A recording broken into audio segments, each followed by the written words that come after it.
Hello everyone, my name is Amy Maltman. I'm the Director of the Academy and I'm your co-host for today along with my colleague Will Barnes-Graham, Senior Content Editor at the Institute.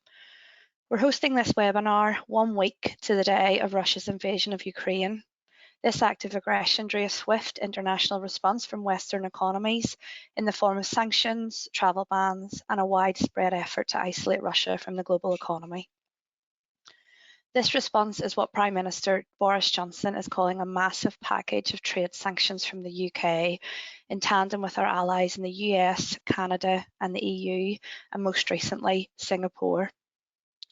While we focus on helping businesses affected by the trade sanctions against Russia, we do so in deep sympathy with the suffering of Ukrainians in the midst of this onslaught. As our Director General Marco Forgione wrote earlier this week, the business cost of war is always secondary. The human cost is the most important. And rest assured, at the IOE&IT, we are responding to help displaced Ukrainian people as well as those traders affected. And on the latter, as the Institute of Export and International Trade, we have a duty of care to those in our trading community who deal with Russia and are already heavily impacted. With that in mind, we've drawn up this practical 1-hour webinar to help guide businesses through this highly challenging situation. All attendees will get a copy of the slides after the broadcast to allow you to better focus on the panelist advice and any audience questions and answers. On the next slide is the agenda for the next hour. Will, please, thank you. We'll firstly introduce you to the Department of International Trade and we'll give you the latest on the Russian sanctions and their impact on goods movements. And we'll give you some practical advice and guidance on how to understand and comply with the sanctions. And we'll finish with a question and answer session at the end. Next slide, please. We're delighted to welcome our esteemed panel who have come together at short notice to lend their expertise and guidance through this complex topic. Representing the Department for International Trade is its Director of UK Exports, Paul McComb, who's here to outline the help and advice businesses can get from the government to give a sense of what business trading and with Russia are thinking. Welcome also to Rebecca Harding, CEO and co-founder of Coriolis Technologies, a trade and finance economist and co-author of the book, The Weaponization of Trade, The Great Unbalancing of Policy and Economics. Rebecca is going to tell us about the wider global trade implications of Russia's invasion of Ukraine and the economic sanctions, and also to give a very practical advice on payments and what exporters can do in the coming days and weeks. And finally, welcome to my IOE&IT colleague, Ray Bergen, a trade consultant with more than 40 years experience here in the UK and the Middle East and in Africa. And he will share again very practical advice and guidance on complying with sanctions against Russia. Welcome to you all. For the next section, I'll be handing over to Will to guide us through advice and some audience polls. Good morning, Will.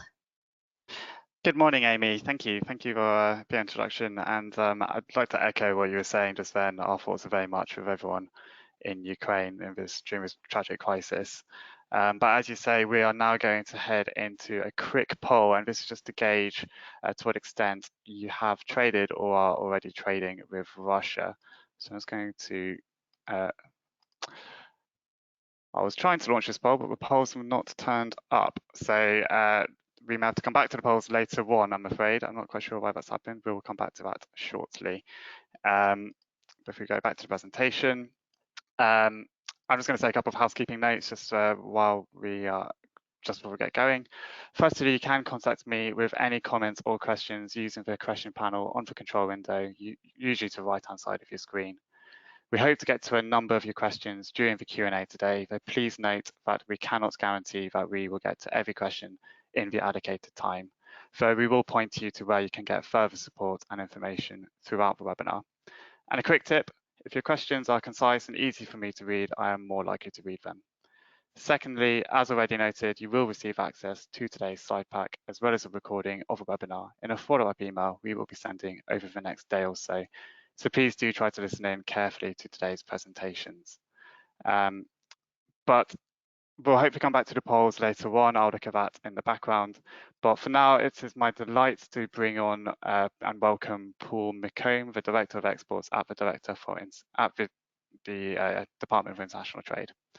Paul, thank you for joining us at such an important time. This is clearly a really concerning time for everyone, and this includes businesses who are doing trade with Russia or Ukraine, as Amy noted. Because of this, I expect it's been a busy few days for the department. I'm just wondering what sorts of questions the department has been receiving so far. Well, thanks, William, and thanks, Amy, also. And can I just first of all thank you all for inviting me to address your webinar today. Just to sort of reflect, I'll come to the questions, William, in a second, but just to sort of reflect on the human impact of this for a moment. I think Amy said it, the business impact is secondary to the human cost here. I've spent every morning for the last 2 weeks on calls with my colleagues in Russia and Ukraine. Those calls have gone from quite a number of people I'm talking to fewer and fewer as people start to worry about their own personal safety and how to get to safe ground. So there really is a real human tragedy at the heart of everything that we're talking about. But I think it's important, nonetheless, we stay professional, we focus on what is actually happening, and we try and support businesses with the best guidance and support that we can give them. If it's okay, I wouldn't mind starting with a few atmospherics and then go into what the UK government is doing, what DIT are doing, and then I will get into that, sort of what are the questions coming our way. I think the first thing to say is there's considerable sanctions being imposed here by the UK, US and EU. And in a way, the trade sanctions, which some of your colleagues on this call will know, there is a way of dealing with those, but the wider financial sanctions could have an even bigger implication for items that are not necessarily on the trade sanctions list. So we know as a package, particularly when you add UK, US and EU together, this is a huge response from the West in terms of trying to tackle a united response to what is a lawful event. I think this is not the end of the road. You will see new announcements as days go on, as time goes on. And you will see Russian counter sanctions, I'm sure, or actions on the economic front as well. And the sense that we are picking up from all of the engagement that we've had thus far is that businesses are nervous about trading, and in some cases nervous about seem to be trading with Russia. Interestingly, over the last, I would say probably 3 or 4 days, the tone of questions we've been getting has pivoted also to what can we do to help Ukraine. So there's been a real push from business here to become part of the response in a productive and a helpful way. I thought it would be helpful also just to sort of, I'm going to rattle through a very short, well, it's quite a long list for sanctions, but when we look at what the government has done here is we've frozen the assets of Russian banks. We've excluded Russian banks from the financial system. We've banned the state and private companies from raising funds in the UK, and that includes Russian Central Bank and the State Sovereign Wealth Fund. We've excluded several Russian banks that will be from SWIFT. We're placing assets on a freeze for over 100 individuals and businesses, and again, that list has been added to. We are suspending dual-use export licenses to cover components which can be used for military purposes. We're stopping exports of high-tech items and oil refinery equipment. Aeroflot is banned from landing in the UK. And last night, the Transport Secretary banned any vessels owned or operated by anyone connected to Russia and created new powers to detain Russian vessels. So as you can see, and that's the sort of UK list alone, it's incredibly extensive, and the appetite to go further remains. I think it's in a situation like this, we decided really quite quickly that A, this is going to be fast moving, that because of the rate of response, counter response and actions taken, that we needed to provide businesses in particular one place to go, a single point of entry into government, where they frankly could ask any question, raise any issue. Now, some of you may be familiar with the Export Support Service that we launched to support trade with the EU. And I should acknowledge the Institute of Exports play a very supportive role in the operation of the Export Support Service. But last Tuesday, we quietly stood up and expanded the service to cover Russia-Ukraine. And since then, we've had just over 400 inquiries from businesses, basically with all manner of questions. And the idea and the message I really want you to sort of take from today is that is the single route for government. We have links into the Foreign Office, into the Business Department, into Transport, into Treasury. So if we will try and give you the latest guidance that there is out there, and we'll signpost you to that. We will also, if we can't, we will refer the matters on to the respective department for them to sort of follow up through their normal processes. So that's the first thing we've done. We've given a single point of entry, and I want you to be assured that that team will know the latest, because some announcements, as some of you will know, get announced on a particular day, and then there's a bit of time whilst the relevant legislation is put in place. And the team at the Export Support Service know exactly the status of anything at any point in time. Second thing we've done with that service, as well as expand it for Russia-Ukraine, is we've extended its opening hours. So it's open from 8 a.m. in the morning to 10 p.m. in the evening, and that's 7 days a week. My strong message to you, you will have links into other bits of government. Of course, you'll want to use them. But this is a single front door to the whole of government. Please use it. Please ask questions, because believe me, the questions you ask in some of these cases allow us equally to understand the sorts of issues that you're dealing with. And if we don't have an immediate answer, we will get one pretty quickly. And that'll help us with organisations like your own who maybe want to start sharing some sort of standard lines on this as we go forward. I think the other thing to say on export control in particular is, and we have links to this through the Export Support Service as well. The Export Control Unit have been implementing the ban on exports. Licenses are being revoked. Actually, quite a number have also been surrendered by companies voluntarily.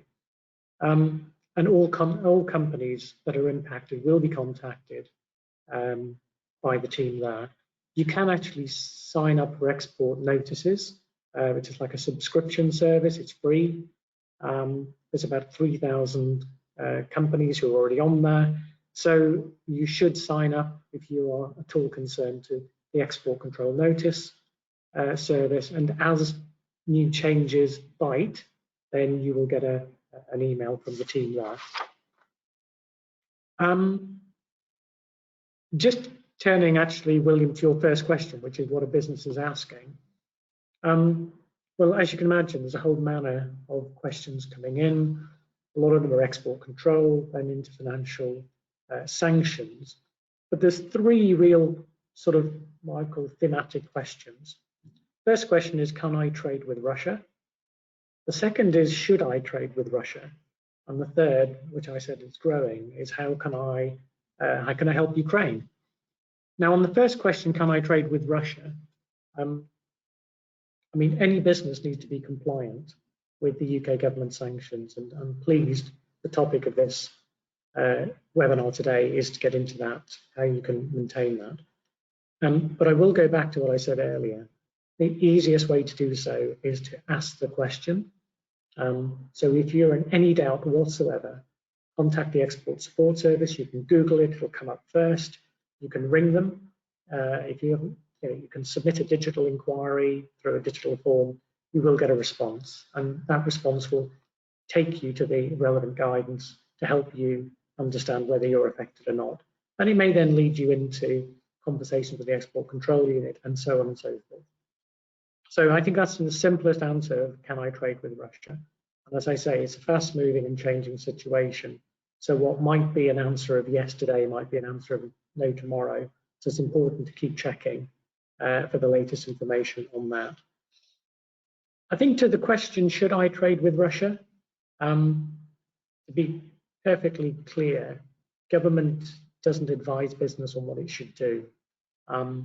It is clearly a matter for businesses to decide whether they wish to trade with Russia. I think what we have seen, however, from the nature of the calls that are coming through and some of those measures that you've heard of, particularly around stopping container vessels anchoring at ports, is that it's a very uncertain situation. People are concerned about being paid and the impact of the financial sanctions on ability to be paid. I think they're also concerned about, can you actually move goods back and forward, even if they are not caught up in any of the measures. And so in the space of the question, should I trade with Russia? I mean, you will have to take advice, and you'll have to take advice from professionals. I'm sure many members of the Institute of Exports have got a lot of advice, fellow businesses who are in your shoes, lawyers, legal advisors, and so on. What you won't find is the government sort of stepping in to say, if I was in your shoes, this is what I'd be doing. Our job is to inform you of the rules and to make it as easy as possible for you to sort of see clarity on what those rules say. And then the final point I'll just sort of move to is, how can I help Ukraine? So the Foreign and Commonwealth Development Office are coordinating all requests of Office of Assistance for Ukraine. You'll have seen also there are classically the International Red Cross and others who always in these situations will lean in and seek to support efforts. Of course, the government directly is supporting on humanitarian needs as well. But if you as a business have an offer or something you think would help, be welcomed, or you just want to reach out and say, I can help in some way, again, we're happy to pass those offers of support through to the Foreign and Commonwealth Office for them to coordinate.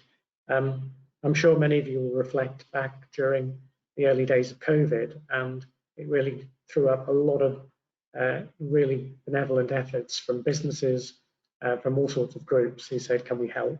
So if there are offers for help, please feel free to route them through the Export Support Service also. We'll pass them on to FCDO. As you can probably imagine, they're probably inundated with offers of help, but if you want to make the offer, of course you can do so. So I think that's probably, William, all I'd like to say by way of opening remarks. Thank you very much, Paul, for giving that overview and indeed going through some of the atmospherics there as well. Really important, I think, to get that context. So thank you so much. The good news, by the way, everyone, is that we do have our polls back. So I'm just going to launch the first one, which was asking about how you trade with Russia. Options being, we trade directly with Russia, we trade indirectly with Russia, trade with Russia but don't know if it's indirect or direct. We're intending to trade with Russia until the invasion, or we do not intend to trade with Russia. And that's multiple selection in case you trade both directly and indirectly with Russia. But yeah, thank you, Paul, so much for that introduction. Just while people are answering that poll, I think it's fantastic the expanded support from the Export Support Service. As you say, the Institute has supported that. Now, I'm just wondering, we're getting a few questions from the audience at the moment asking how can they find out if their goods are currently sanctioned or not. Beyond the Export Support Service, kind of how else can companies find that information? Yeah, I mean, so the other source of information on this, and in fact, what some of our agents will do very quickly to those sorts of questions is refer those businesses to the specific piece of guidance on Gov.uk. And there is quite a bit of growing guidance appearing now on Gov.uk. If you go to the homepage of Gov.uk, you'll also see links to the situation in Ukraine, and some of that guides you through to the specific sanctions. And as I say, that even submit to the Export Support Service through Gov.uk a sort of digital inquiry, and you'll get a very quick turnaround to say this is the current list of items in the trade sanctions list. Thank you, Paul. And we will be sharing some of the links from government and also the IOE in a slide at the end, which will be in the slide pack, which everyone will receive afterwards.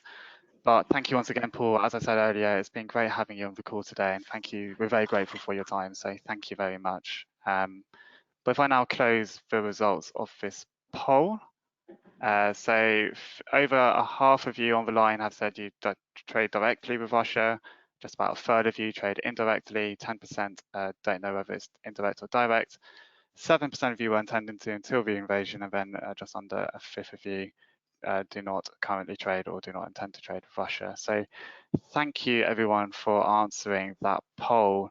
I mean, it's a privilege now for me and Amy to be able to welcome Rebecca Harding, the founder and CEO of trade data and analytics provider Coriolis Technologies. Rebecca, that's quite a revealing poll in terms of the level of trade which is already out there with Russia. What's your reaction to the response from our audience there? Hi, and thank you very much for inviting me. And I have to say, obviously 54% of the people in the audience trade with Russia, that there's an awful lot more indirect trade with Russia going on. And I think that in a way is one of the things that we're grappling with at the moment in trade, which is just very simply to understand whether or not we have where the exposure is. So 34% trade indirectly with Russia, and then there's a 10% number of people who actually don't know whether they're trading with Russia. And if you think about what the banks are going through at the moment, then it's actually that very thing. They don't know whether they're trading with Russia completely as well, because there are a lot of hidden sort of tendrils of all of this. So I think what I'd have to say is that poll probably represents fairly accurately what's going on. 54% know, and another 40% don't actually know whether or not this is going on, and that's intriguing. And it just shows how complex this is going to be as we extricate everything. Thank you, Rebecca. Again, yeah, it's a really interesting response, and thank you everyone for responding to that poll. But yeah, I will now pass over to you, Rebecca, to talk through more broadly UK trade with Russia and also some of the impacts which are going on trade flows as a result of this crisis. So over to you. Thank you very much. And what I wanted to say was just really to reiterate what Paul has been saying. This is an ever-changing landscape. We can't say that tomorrow is going to be the same as today. And so what's really important, what's been very visible over the last week, 10 days, is how the allies, so NATO, European Union, the UK, the US, Canada, Japan, Switzerland even, and Singapore, we are all acting together, and it may look sometimes as though perhaps some things are going off slightly slowly, but the sanctions that we have now are very comprehensive, and they will be ratcheted up, but everybody is acting together. And I think, in terms of how can you help Ukraine, my personal message would be, you can help Ukraine by working with the measures that are being implemented. Individual actions are going to be a lot less effective, and potentially this is a very vulnerable situation, as we all know at the moment.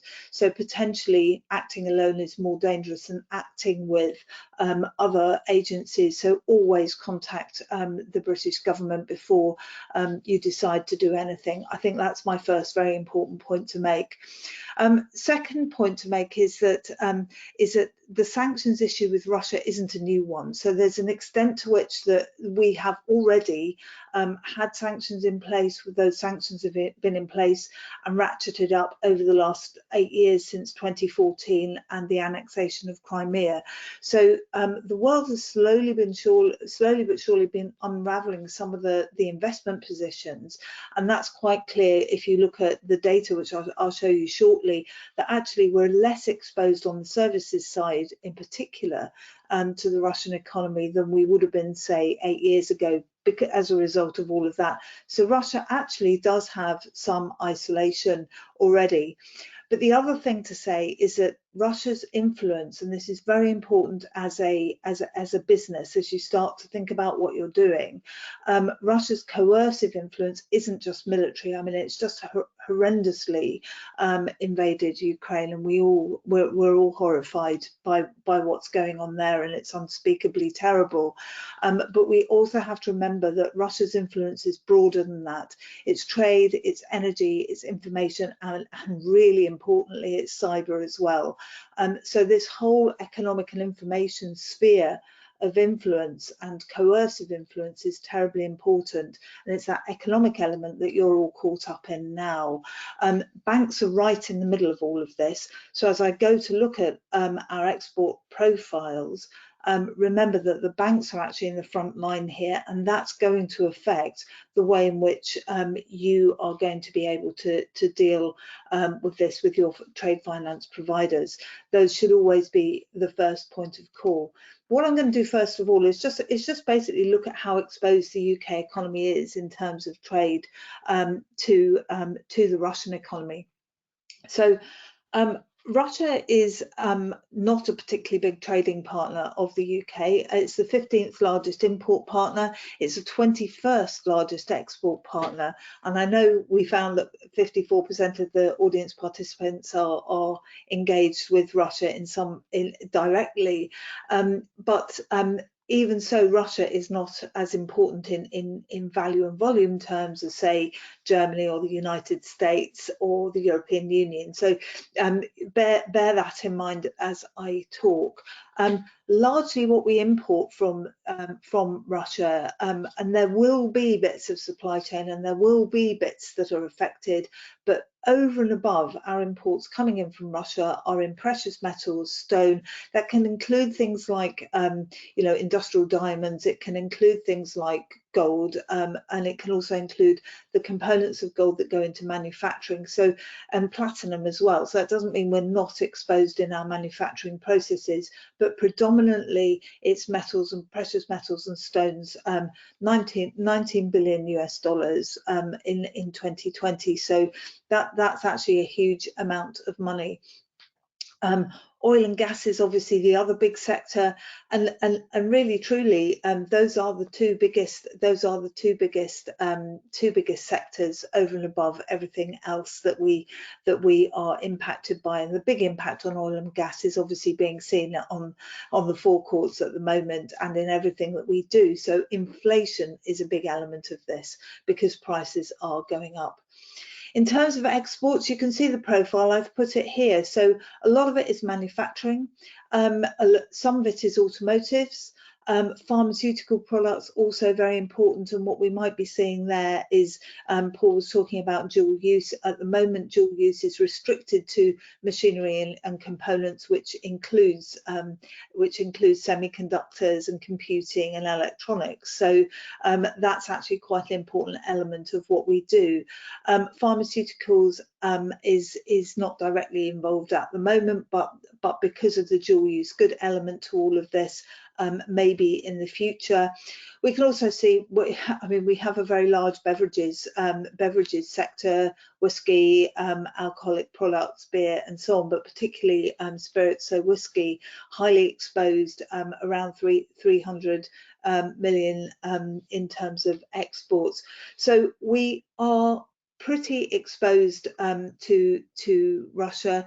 By way of comparison, we export in goods terms.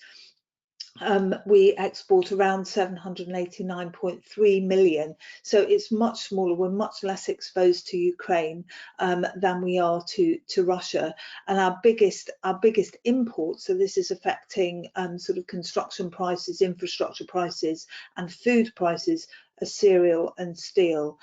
So in terms of our relationships in goods terms with Russia, I've put 20 sectors here. There's an element works of art here. It's very important, 40 million US dollars a year. A lot of exposure, but as I said, a lot of our goods trade is in these sectors associated with technology. Moving on to the next slide, if we look at resisting the temptation to say next slide, please.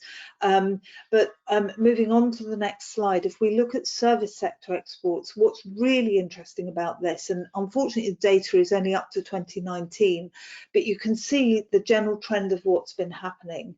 The thick blue line is what was happening in 2013 pre-Donbass and the annexation of Crimea, and the orange line is what's happening sort of in the most recent data that we have available.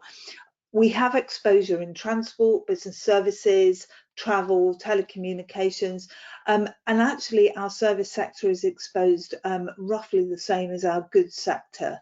But what's interesting about all of this is that our exports to Russia in service terms have been declining since the last geopolitical crisis, i.e. the Donbass, except in intellectual property, telecoms and recreation. And within that recreation is included things like property sports sponsorship and things like that. So in actual fact, we've become more exposed in the sectors where the government is now imposing sanctions. So I have a few more points to make about how we go about doing this, but I think that's probably enough for now. We can move on, and then I'll take some more questions on what we should do in export terms and practical terms shortly. Thank you very much, Rebecca, and indeed I hope everyone has found that useful, but we will have more of your time later in the Q&A, so looking forward to putting some questions to you, because obviously a lot more to say, but thank you for the information so far. If I launch just our second poll very quickly, so this is asking about the impact of sanctions on your trades, whether you've been directly impacted since the 2014 sanctions by the most immediate sanctions, or whether you don't know if you've been impacted or not. Just while people are answering that poll, we've had a few questions come through. One I'd like to put through to you, Rebecca, is from Helena, who's said that her firm has multiple Russian suppliers. What would you recommend us to now use a different supplier? I think at the moment I would be looking at alternatives. Yes, I think that's going to take a while to work through. Don't start anything new. I think at the moment, just in terms of the risks associated with trading with Russia, and as Paul said, it is still possible to trade with Russia, and if you have existing relationships, it may take longer. It may take longer to get paid, and if you have multiple suppliers and you're multiply exposed, you can't unravel from that situation quickly. I think everybody's message in all of this is to progress carefully and slowly and start to look at alternatives. It goes back to this: can you trade with Russia, and should you trade with Russia? And I think you as a business have to decide exactly what is appropriate for you. But given the risks, and I have to say, I always feel, well, as an economist, you're called a dismal scientist, and maybe it's not called the dismal science for nothing. But this is a conflict that's going to last a long time. It's not something that's going to end quickly, because there are all sorts of fronts, if you like, the economic front and the cyber front and the information front that it's also being fought on. So I think what I'd say is tread carefully and potentially look for alternatives. Don't renew contracts. Thank you, Rebecca. And we'll just do one quick question as well. Well, I say quick. It's from Rosie, who's asked, we've heard a lot about sanctions, but it seems as though this is going to have a much broader impact. What impact will this crisis have on trade flows and shipping around the Russian region or Eastern European region? So I think very interesting question. I think in value terms, we're likely to see the value of trade go up, and that's very simply because oil oil and gas is such an important part of the world trade economy, and prices are going to go up. So value terms, it's everything's going to go up because that's just inflation. And I think we cannot ignore the inflationary pressures, because what happens after that type of sort of inflationary process is that everything comes down again because the economy starts to contract. So the economic risks of all of this are actually quite huge. If you look at if you are exposed to Russian supply chains and goods coming in from Russia, I think there will be disruption to Russian supply chains for some time to come. I think in terms of the broader supply chain issues, I mean, you know, this is coming on the back of COVID. It's coming on the back of other supply chain restrictions all the way around the world, not least associated with Brexit. So, and just the adjustment post-Brexit. So what we're seeing is a very difficult situation for exporters in terms of understanding what the new rules are anyway. That's going to make life more complicated. And I think the biggest piece of advice I can give you at any point is always just check with your bank, check with your business support, check with you know, the Federation of Small Business, British Chambers of Commerce, CBI, and of course the Institute of Exporters, because all of those lists are there to help. So I think in value terms, you'll see everything becoming more expensive. In volume terms, I think this is likely to be quite restrictive for a while. Thank you, Rebecca. I'm just going to close the response to that poll quickly. So over half of you don't know if you have been impacted by the sanctions yet. 12% of you say you've been impacted since 2014. A third of you impacted by the new sanctions. So a really interesting response to that poll there. Thank you once again, everyone, for responding. Well, Rebecca, thank you very much. The time is of the essence. So I'm going to now hand over to Raymond Bergen, who's going to present about the practical considerations around compliance with these new sanctions. So over to you, Ray. Thanks, Will. Good morning, everyone, and thanks to Paul and Rebecca. Yeah, we can quickly move to the next slide, please. Yeah, thanks. Just to sort of follow up with what Paul and Rebecca are saying, here's, you know, some of the other highlights is the wrong word, but changes that are coming through, and it is a very fast, dynamic situation, as Paul and Rebecca have just advised. Thanks, Will. So here's some of the UK activities, and it's focusing on trade as well as individuals, businesses, and primarily you've seen on the financial situation, but it could also sort of flow out to those individuals that work within that infrastructure as well. So it's good to sort of keep an eye on these updates coming through the websites, which you can subscribe to. Thanks, Will. Not forgetting our US partners as well, going into this sort of direct and indirect involvement. It could be that if, you know, you as UK traders are engaging with EU or US suppliers and it's US or EU origin products, systems, support services that they're also providing you as well, then you would have to look into and consider what EU and US sanctions are also needing to be applied over and above the UK. They're very similar, but they're not absolutely identical. So you'd have to sort of double check those. Thanks, Will. And here's the sort of some of the figures as well. 70% at the moment of Russian banking activities, certain exporting bans.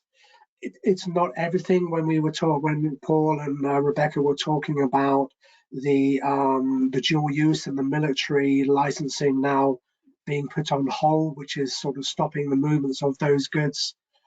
I'm just sort of going to give you an exception to that. Body armor and a helmet. So if a particular individual is needing to use those for personal protection, then that's a sort of example of an exception. But you still need to go into those regulations and just double check what documents, what controls are related to those. And it's not an exhaustive list, unfortunately. Slide, please. Well, thank you. Here are some of the key authorities and legislation controls. Some of them just expanding on what Paul had mentioned earlier. You will get this slide deck, so all of this information will be here available for you to follow up on. Slide, please. Well, thank you. Brief overview of what the sanctions are. You've seen it through the media, and hopefully some of you are already subscribing to receive these notices and alerts. Predominantly, it's commercial and financial, as well as those dual use products.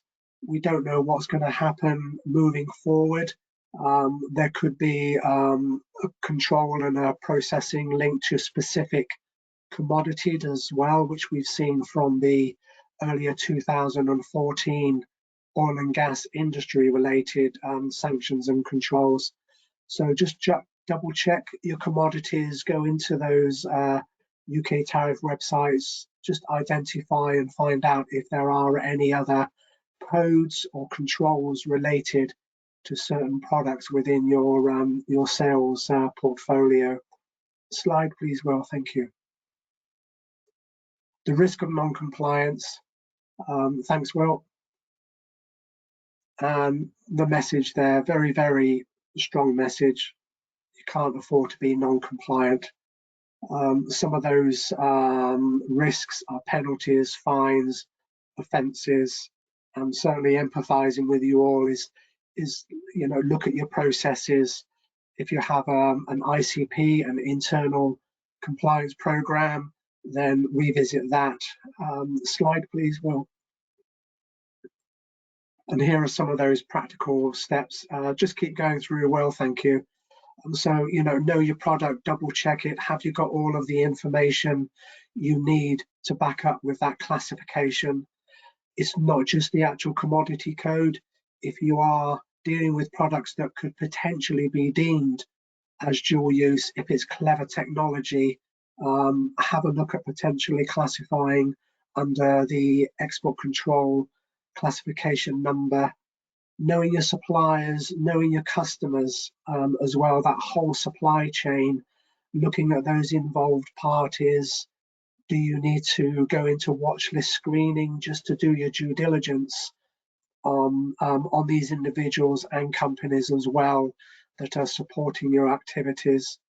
Revisit your contracts. What T's and C's have you got currently in place that you might need to revisit? You might even need to renegotiate some elements of those, particularly around insurance. Force majeure is one of those things that people rarely revisit, but I think this can now drive and give you the impetus to just double check what do those force majeure clauses actually cover. Do they cover everything that you think they should? Slide, please. Thanks. Knowledge is king. Getting that information, finding out, making sure that you feel comfortable that you do actually comply. If there's anything you're not too sure about or you've got doubt, ask. Go to the ECJU. If you've already got existing licenses in place through Spire, you'll have a case officer that you can actually contact, plus some of those other sites that Paul has mentioned, and we're providing quite a few of those links that you can go to. And it's that point 2 on here is, the destination. Very, very important. It's not just what you might understand as the end customer or what the end use is, it's the final usage. What purpose are your goods being put to, where, and who's actually in control of that, and how will it actually be used? These are all the sort of considerations that you can actually develop and put into your internal compliance program. Slide, please, Will. More information here on export screening procedures. It's checking everyone, all the involved parties. What are they doing? Who are they related to? What other contractual agreements or connections do they have as well with potentially some of these denied parties, denied organizations through the Russian sanctions? As well, branching out into the European Union, The European Union legislation does actually require legally European entities and companies to have an ICP, an internal compliance program. So feed into that, ask your suppliers, your customers, if they are EU based, what ICPs do they have in place? You know, get that information from them so that potentially you could feed that into your own, and you get that connection with them, that communication, that dialogue.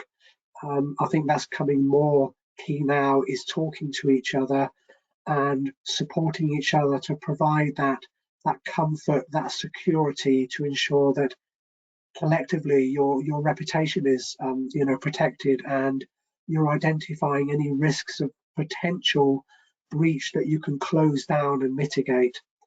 And on the suppliers as well, look at these three tiers here. Are your suppliers providing you modular software systems? Are they based in the EU? Are they based in the US? If they are, then the EU and the US sanctions come into play as well.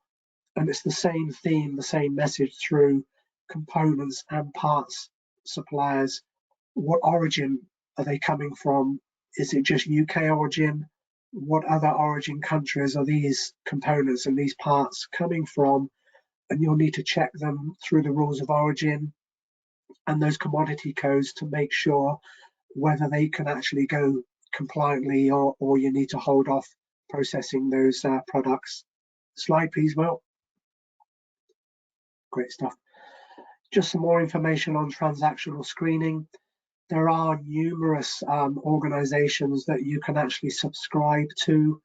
MK Denial, Livingstone, Bridger, three to mention. There are many out there, and they're all listed, or they're all tied into OFAC and Interpol and other security services that monitor individuals and entities, and you can put your information into their individuals, company addresses, end users, and it will help you identify any flags, positive flags that might come up that you would need to identify and mitigate as part of your processing. Slide, please, Will. Here's some information on licenses. Revisit them if it's potentially viable to move those goods, and of course the clauses in your contracts, looking at the insurance coverage. Does it cover what you require, or are you going to need to look at other aspects? Also including your intellectual property, which we'll go through in a subsequent supply slide very, very soon. Just look at the Incoterms. Are some of those Incoterms that you currently have in place, can they still do what you originally hoped they would do? Do you need to revisit those? Ex-works, DDP, primarily very high risk and cumbersome, depending on who the involved parties are. You might need to think about stepping away from those particular two very controlling Incoterms and look at alternative Incoterms with your suppliers and your customers. And the termination clauses. Of course, I'm sure this is very much on your mind. Are contracts, other elements of your purchase orders or contracts being considered that you might just have to close down and step away from? Where are your goods physically at the moment? Will they need to come back to the UK? So many things to think about. Slide, please, Will. I won't go into a great lot of detail because we went through that wagon wheel, but here are some of the key elements of the ICP.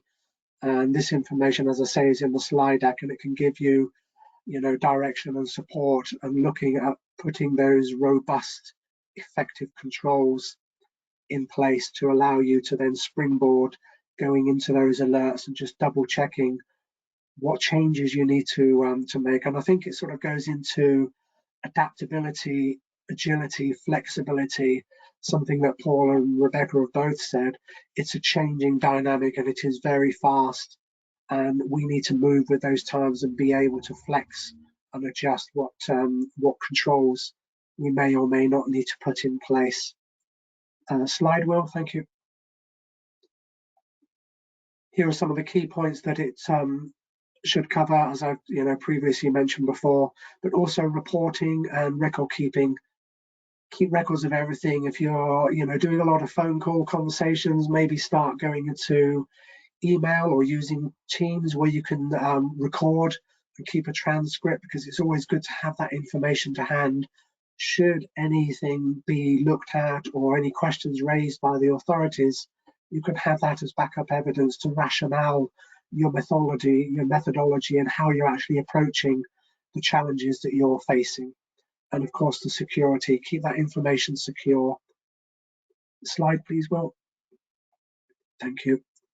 Keep going through, Will. Thanks. And here's just a sort of snapshot, working with agents, that communication, because you're going to have to think about changing the level of the instructions, making sure that both yourself and your agents are fully conversed with what these sanctions actually mean, the impact, the controls, the changing of how that information needs to go from one person to the next, and of course through that that supply chain of getting those goods into Russia. Thanks, Will. And we've got two levels of communication providing those instructions and those agreements. You've got the direct representation, which is primarily, I would expect the vast majority of you already have with your brokers, whereby they're acting on your behalf but in your name, so those transactions are recorded against you as the registered exporter or importer of those goods are coming in from Russia. And the other dynamic is indirect, whereby a customs agent will act on your behalf, but also in their name. But it sort of identifies the balance of ownership, liability, and ultimate responsibility of who's liable for things going wrong. So have a look at that, revisit that. If you're not sure, if you're direct, have a word with your broker, look at your terms and conditions with them as well. And you might need to potentially change some of those dynamics if you're not too sure. Slide, Will, thank you. Getting paid. I won't dwell too much on this because Rebecca's really covered a lot on this and sort of reinforced that potentially, the payment will be delayed. Things are going to take time.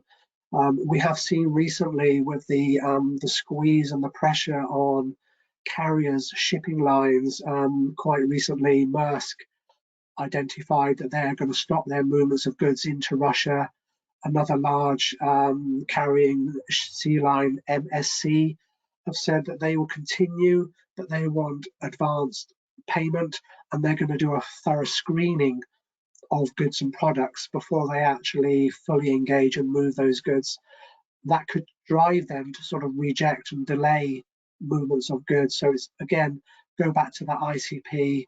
If you are using freight forwarders that are starting to implement thorough screening, then engage with them, discuss with them, get a really good understanding of what they are actually screening and how you can actually support and move that process along. And there's the worst case scenario, your goods might have to come back. If they're already exported and on their way to Russia and they have to come back, then you've got a good potential to utilize some of the UK special programs such as return goods relief if they comply. So you don't necessarily have to pay all of the duty and tax of bringing those goods back into the UK. So have a look at those to see what you can actually utilize, potentially customs warehousing, if you want to suspend or delay those additional cost burdens on re-importation. And as Rebecca pointed out, you might want to look at diverting your sales, your deliveries to other international markets outside of Russia. So have a look at those and consider those potential opportunities available to you.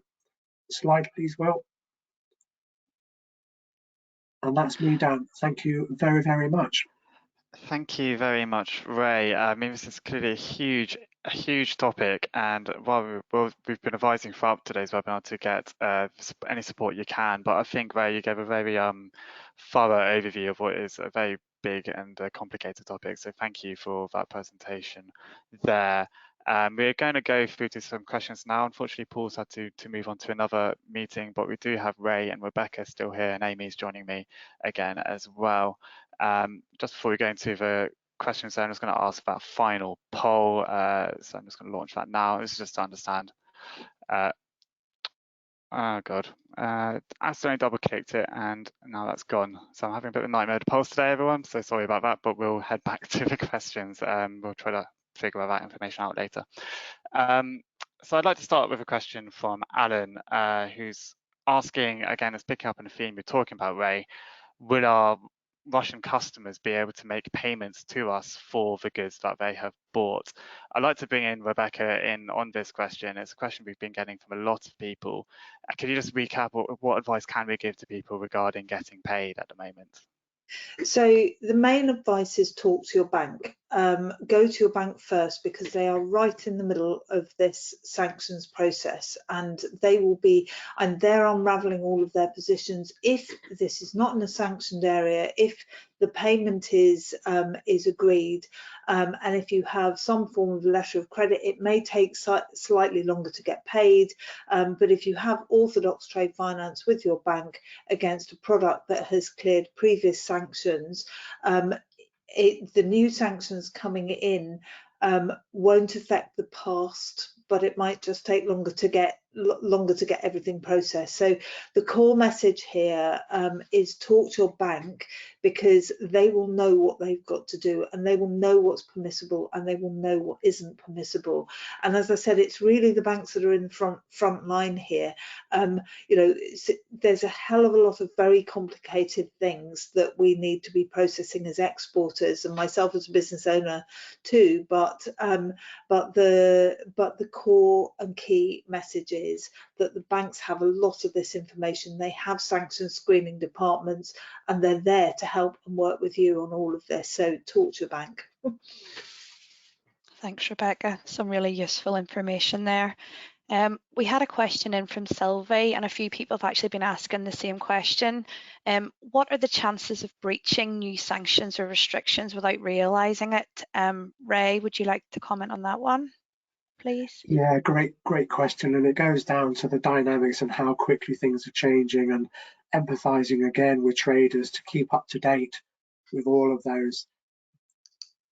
Nothing is ever 100% sure, but I think revisiting that internal compliance program, your procedures, identifying risks, communicating with all of the involved parties, and just pollinating that information and say, well, what can I actually do to help you? What are you needing from me? And going to those watch list screening websites to make sure that if there is a positive flag that comes up, that you're actually in a position to actually respond and react and get that fix put in place. Because if there is a positive flag, you can't move forward. You're restricted by what you can actually do with the process. You have to get that closed out first. Thank you. And just another one for you, Ray, from Michelle. So Michelle's asking, how can I understand if an end user of my goods is in Russia if my goods are sanctioned goods? If they're already there, then I would communicate with the ECJU or one of the other government organizations related to that specific product and the process. Is it a temporary importation? Get all of the background information first, check the commodity code as well, and the rules of origin, depending on what origin those goods are. And then with that feedback, then identify if there are any additional measures that need to be put in place. Thanks, Ray. We've had a few questions around insurance. I'll ask this one from Emma. She's asked, do force majeure clauses cover the costs and impacts of sanctions resulting from a conflict like this one? And I wonder if we could just talk more broadly about insurance policies as well in terms of what could support traders. I mean, Rebecca, what's your understanding in terms of the insurance that traders might be able to claim on this in this scenario? I can't speak on behalf of the entire insurance sector. And during COVID, we understood that this is a lot more complicated, and that some insurance policies will cover COVID and others won't. So a lot depends on exactly what is in your contract and your insurance agreement and policy. A general principle is that if this has been imposed, force majeure imposed by a government, and you can no longer do this, and it is no fault of yours or of your supplier or of your customer, then generally the insurance policy is something to look at, because it ought to be able to cover that. But it's not a defined thing. Some insurance policies will and others won't. And I think really what all of this is doing is saying, just be fastidious in your checking. So I mean, key messages: carry on business as usual. Make sure that you're checking absolutely everything. Proceed with caution. Make sure that you've got processes in place, people checking stuff. And as a small business, that's difficult, but at the current time, everything is sensitive. And then just check. I mean, there are a lot of agencies, there are a lot of websites, but actually your bank is going to be a really good trusted advisor here. And I would say that because I work with banks and because I used to be chief economist at the British Bankers Association. But having said that, that whole trusted advisor thing and the role of banks here is the gatekeeper. What you might find happening is that if you're starting to transact abroad, you get your accounts frozen. We've had that during COVID. We've had that because of fraud risks anyway. Cyber impact coming in might mean that banks have attuned their systems and become more sensitive. Just don't let go of your bank at this point, because they're going to be able to help you. Yeah, just to add to that is check the policy. Some, within the freight industry, if traders are just using a freight forwarder's insurance coverage, sometimes that could be deemed as limited liability. So check the small print and see what coverage is actually there. Thank you, Ray. Thank you, Rebecca, as well. I think we have time for one last question. We're slightly overrunning, but it's important, I think, to get this question through. I think we've had loads of people asking about specific goods or sectors or commodities. So just picking up a couple, Lyra's asked about pharmaceuticals. Are they affected by sanctions? Zachary has asked about food and drinks. Ray, in terms of specific commodities or sectors, how can traders find out information? And do you have any kind of just quick insights on those two particular sectors? Yeah, as Rebecca pointed out in her first introductory talk, generally across the food and pharmaceutical sectors, there aren't any specific controls being put in place at this time. But if there's any doubt, have a look at the commodity codes, check those alerts, and just keep an eye on that information coming out. Go to the IOE and IT daily updates, because we'll be putting information in there as well. That's all I can say, is just check the commodity codes. Can I just add on that? So commodity codes are confusing and horrible, and they're part of the whole complexity around trade. It is so international organisations, and actually Coriolis, I'm not trying to sell, but Coriolis, well, I am trying to sell, but Coriolis has a checking system.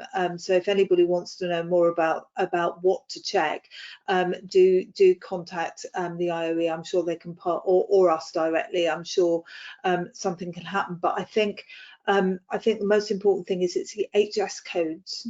So it's actually the customs and excise code that you put onto your documentation when you're putting something into a bill of lading or on a ship or on a lorry or something.